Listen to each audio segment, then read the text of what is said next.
Well, happy Juneteenth, everyone. I am so excited to have this episode. It is a special bonus episode. I literally called in a favor from my good friend, Josh Clemons, professor of Oral Roberts University and professor at Beulah University and executive director of One Race Movement.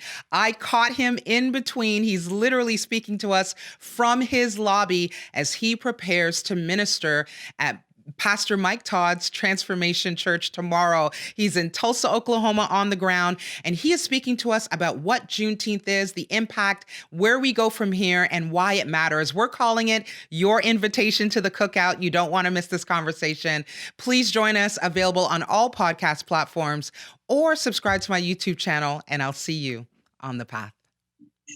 Hey guys, welcome to On the Path. I am so excited to have you with me, with us in this journey called life. We are learning and growing together. Listen, today is Juneteenth, and I want to extend a personal invitation to you all. We're giving you what we call the invitation to the cookout. And I have an incredible, brilliant mind with me today to unpack the significance of the day, to explain how it came to be and why it matters to us, and where do we go from here. Celebrating the day with us today, we have Josh Clemons. I'm so excited to have him. He is a friend of On the Path. He's been with us before. He's an executive director of the One Race Movement, which is an incredible movement focused around unity and reconciliation throughout the body, and really doing some incredible work throughout churches and faith leaders. It's wonderful. You need to check out One Race. He is also, he's got a PhD. Guys, he's brilliant. You'll get to know that in a minute. He's from Fuller Theological Seminary. He resides in Atlanta, Georgia. He's a lover of the Lord, and actually he's, it doesn't say here, you are a professor as well, sir, aren't you? Yeah, I am. I'm pursuing my PhD, and I teach at a couple seminaries. Do you want to name them? Give some shout outs.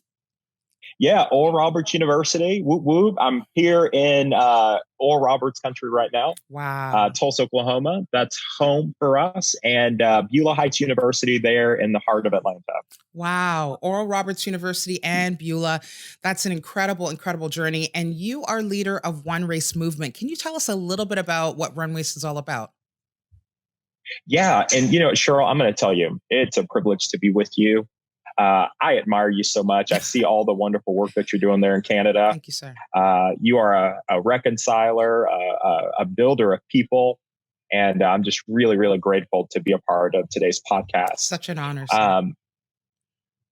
So the mission of One Race, our mission is to teach cities to love across color, class, and culture. It doesn't take much for us to realize that that history is riddled with racism, racial tension. And I know there in Canada, you guys tend to be polite and kind about these things, but I'm from Atlanta at this point, so we just get right down to the business. And for the last 400 plus years, racism has been insidious among us. It's breached bodies, it's taken life, it's harmed people, it's crushed bones. And that shouldn't be so.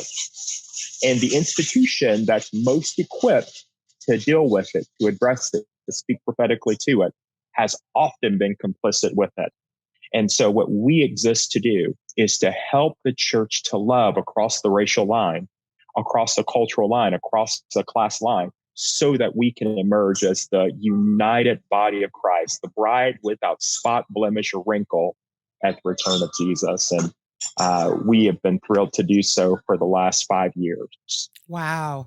And Josh, I brought you on because you're such an incredible voice on the ground in the States, really burning with a heart of reconciliation, but you are also really educated and passionate and such a great articulator of what this day is and what it means for all of us and why we should take stock of the day.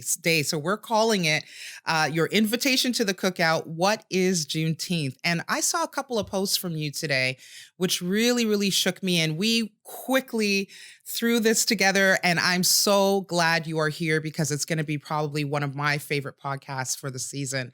So let's kick it off by reading a couple of slides that you posted. And I'd love to just sort of read the slide and just get you to unpack your thoughts around that slide. Does that sound good? Sounds great. Okay, great. So the first slide you said was, it's a celebration, speaking of Juneteenth, of Black life, Black excellence, Black perseverance, Black flourishing, and Black history. Please tell us more about that. Yeah. And, and I just want to say to our friends out there that if you come into this cookout, there better not be no doggone raisins in the potato salad. Otherwise, you get thrown out. Just keeping it a bill. We just got to say the important things up front. Right. Next to serving Christ. Right.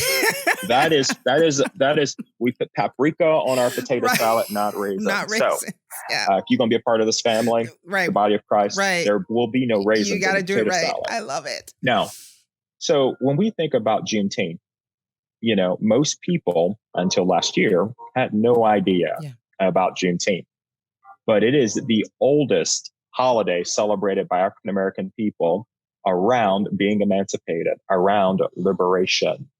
If we think back to the inception of the United States, you guys have been affected there in Canada. The colonizers have wreaked havoc on us.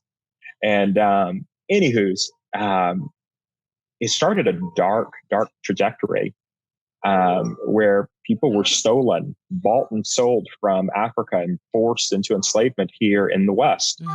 And so that went on for 246 years. And it was through the perseverance of Black people. It was through the resilience of Black people. It was through the brilliance of Black people. And let's not forget our white siblings, because there were many abolitionists in that day that were speaking up. Some abolitionists, let's say many, some abolitionists in that day that were speaking up and eventually persevered. And, we celebrate June 19th because actually Abraham Lincoln signed the Emancipation Proclamation back in 1863. It freed enslaved people. But it wasn't all at once. It would take 2 years before the final enslaved people would be freed. June 19th, 1865 to be exact. And so that's why we celebrate Juneteenth. Mm-hmm. It was the day that African American people in the West became free, when the final holdout of enslaved persons were freed down in Texas. And so Black people have been celebrating this day for years, for more than a century and a half at this point, because it points to the resilience of our people. You think about a community of folk that were taken from their tribes, that were taken from their villages, that were forced into enslavement. They lost their language, their culture, their ethnic makeup, so to speak, the thing that made them uniquely them, and were brought here to the West and forced into something like chattel slavery, where you weren't thought of as a human, right? You were property, you were beaten, you were raped, you were harmed, right? But that didn't end us. That didn't stop us. We persevered. And, I think about figures like Frederick Douglass and Harriet Tubman and the like, who spoke up and let out during this tumultuous period. I think about Nat Turner, who many people would think of as, as a rebel. Yeah. But that man was fighting for his freedom. Yeah. And without those figures, you and I would be sitting here having the kind of liberated conversation that we're having today. And so we look at Juneteenth as being a day when we celebrate all that it means to be Black. The baggage, the perseverance, the struggle, the beauty. It isn't lost on me that I'm sitting here in Tulsa, Oklahoma, home of Black Wall Street, right? Back in 1921, Black Wall Street was destroyed by the white people here in Tulsa, to keep a long story short. And it killed about 300 plus people, right? But there's a burgeoning community of African American leaders here in Tulsa that are that are standing up. And, I'll be with one of them, Michael Todd, here tomorrow, who's Wow. standing up and leading and straying Yes. here in this particular part of the country. Oh, I will definitely be watching. We love Pastor Michael Todd, and I know that you guys have such a strong brotherhood. That's exciting. I was hoping that was the reason Yeah. you were in Tulsa. Well, I love what you said in your post. You talked about, you said that Juneteenth is about the progress of Black race, but it's also about the human race. Why is it also Yeah. about the human race? I believe Dr. King said that we are tied in a single garment of destiny. That we are tied in a single garment of destiny. I'm going to mess this quote up from Dr. King, and I believe that he's right. That what impacts one of us impacts all of us. When we think about the history of this nation, for some people to be thought of as inferior and some people to be thought of as superior, that doesn't just harm Black bodies.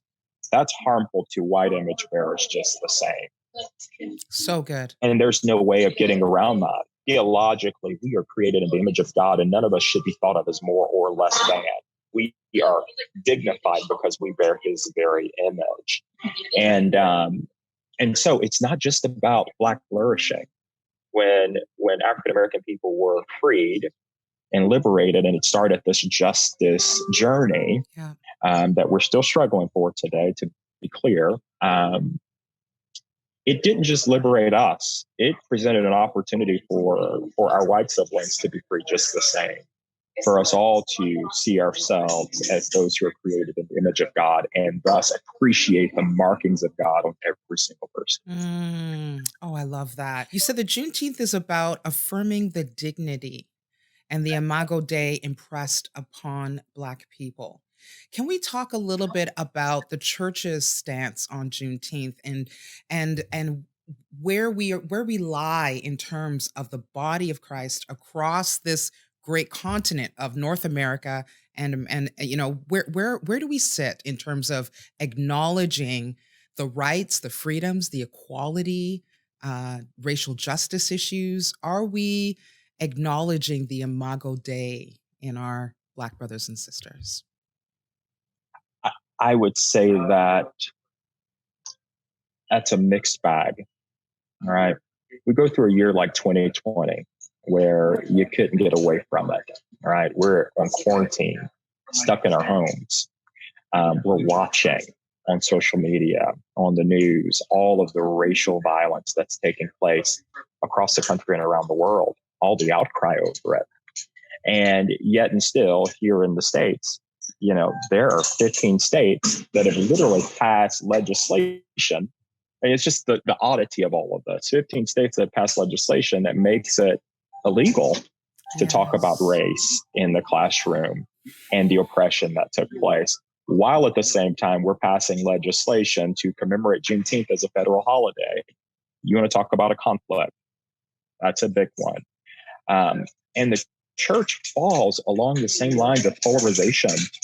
There are some that are ready for the fight, that are embrace the theology of reconciliation, that believe that we are called to be reconcilers to the world, that believe that Jesus is after a diverse, beautiful bride, that it takes each one of us, red, yellow, black, and white, to make up the image of God. But then there are some, conversely, that believe that this is a rewriting of history, that this is harmful, that this is damaging. There's a synchronization of their Christian belief and their patriotism. Suddenly, you've got this American religion that's emerged, and we see the dignification of Black people, brown people, as something to be fraught as opposed to embraced. And so we're in interesting days. The church needs to emerge as the prophetic voice of a nation. It needs to emerge as the prophetic conscience of the West. And the days, the weeks, and the years ahead will be very, very telling. Absolutely, very telling. So true. I love what you said here. And normally I would have questions and be prepared, but we're actually doing this off the fly, guys. We are literally just sitting, having a heart to heart, because we are really at a crossroads here. It is such an interesting time in this nation, and you're so right. the acknowledging of certain things, the denial of others, the tensions in between, and the church's, I would say, confusion about where they stand in terms of freedom and liberty and justice. It is, God, we cry out for you. We need you like never before. I love Yeah. this. I love this particular slide. It says that Juneteenth marks the ending of slavery in America, but it's so much bigger than that. Let's look to the future now. Let's look to what the impact of this legislation of making it a holiday means. Does this mean anything? Is this a win for us? Please share. I have a folder, a tweet folder, social media folder. It's my draft folder, and it is the goat because it intercepts all of the strong statements that I really want to make. Right. Because I think that the 4th of July is a fraud Mm. without Juneteenth. It's fraudulent in every way. Because we made a promise here that life, liberty, and the pursuit of happiness for all people here in America. But it would take almost 100 years before people who look like me to receive the same dignification. Um, we got big problems with that. And I see Juneteenth as an acknowledgement. Mm. It stands as a complement of sorts to July 4th here in America, because it gives us the opportunity to grapple with the fact that we have not always gotten it right, but we're on our way, right? It gives us an opportunity in the present to reckon with our past, that we might live into this nation for all people. Mm. And so I see this moment as really an inflection point. Mhm. But that doesn't mean that I'm hope filled Mm. about it, Mhm. right? Because every single time historically that there's progress racially, we see a strong backlash as well. Mhm. And so, it comes with the territory, but we press on, we persevere, and we're going to keep taking ground. Mhm. And what is your hope right now? I asked you this before. We were right in the thick of things in 2020. It was a very, very tumultuous time. I wonder if that answer has shifted somewhat or not. What is your hope for the church? What is your hope for faith leaders in this moment? Yeah, Cheryl, I'll tell you, while I don't have a lot of hope for humanity, right? For for America, I just see the systems, I see the history and how all of this transpires. Um, I am full of hope because of the Christ that we serve. You can't read the scriptures with a cross in the middle of it and expect for there to be suffering, right? Mm. We have to reckon with the fact that there is suffering in this life, that to serve Christ means the laying down Mhm. of our lives and the picking up of our crosses to follow him. It is a dirge in a lot of ways that we continue to live our lives to. Mhm.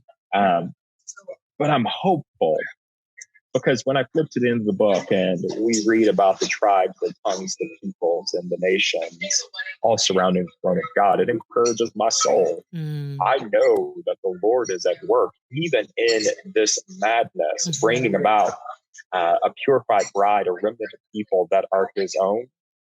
And that gives me hope. That gives me courage. That gives me joy. That helps me to fight through the day. I think about Matthew 16, where Jesus asked Peter, who do men say that I am? And Peter gets it right. But what he says there is profound. The gates of hell won't prevail Amen. against the church, is what he later says in that story. Yeah. And I can't help but believe that these are but weapons. These are but attacks. These are but harmful things to the kingdom, to the church. Yeah. But we got the victory, Come on. right? they're not going to prevail. Come on. And that doesn't mean there aren't going to be hard days. That doesn't mean that there aren't going to be hard centuries, hard years, hard decades, hard months, hard moments. No, it means that they're coming. But at the end of it, we win. At the end of it. And so I'm encouraged. Yeah. At the end of it, there is victory. And at the end, we win. I'm so thankful for you. And we're winding down because, as I promised, it'd be a quick conversation, but a very potent one. I've got maybe 1.5 more questions for you. And I thank you for you go for it. Thank you for your grace. This slide is so powerful to me. It's 2 lines, but I think it opens the door to a world of possibilities. This slide. You said that Juneteenth is also a reminder that there is yet work to do. So now, give us our marching orders as a church, as people of faith. What is the work that we need to do? So we're 156 years removed from the Emancipation Proclamation, right? But just because that legislation was signed, freeing Black people, didn't mean that there wouldn't be 150 some odd years worth of hell that we would have to fight through, right? Immediately thereafter, I mean, you would see this Black rise of lawyers and doctors and congressmen. But at the same time, we saw the strongest backlash in the emergence of the Klan and Black codes that would give rise to Jim Crow and segregation, all of these things, right? And then, we get to the Civil Rights period and we see all that happens there. And we get the Voting Rights Act, we get the Civil Rights Act, another measure of freedom, another measure of power in society. But then you go on to the war on drugs and crime and systemic implications and gender implications if we're going to get down to reconciliation. It only highlights to us that there's more work to do. Yes, sir. And while we're consistently making progress, we also have to reckon with the fact that it doesn't right every wrong, right? When I marinate now let me tell y'all something. I can make a mean steak. Okay? I can make a mean steak. I love it. All right, and I let that bad boy sit for days. I let it just make my marinade, and I let those steaks sit. I buy expensive steak, Cheryl. I love to make a good steak, but I let it marinate for days because I want it to absorb the aroma and the herbs and the spices because I want it to be just so. And I think about the culture of this country. Right? It's been marinated in racism. It's been marinated in slavery.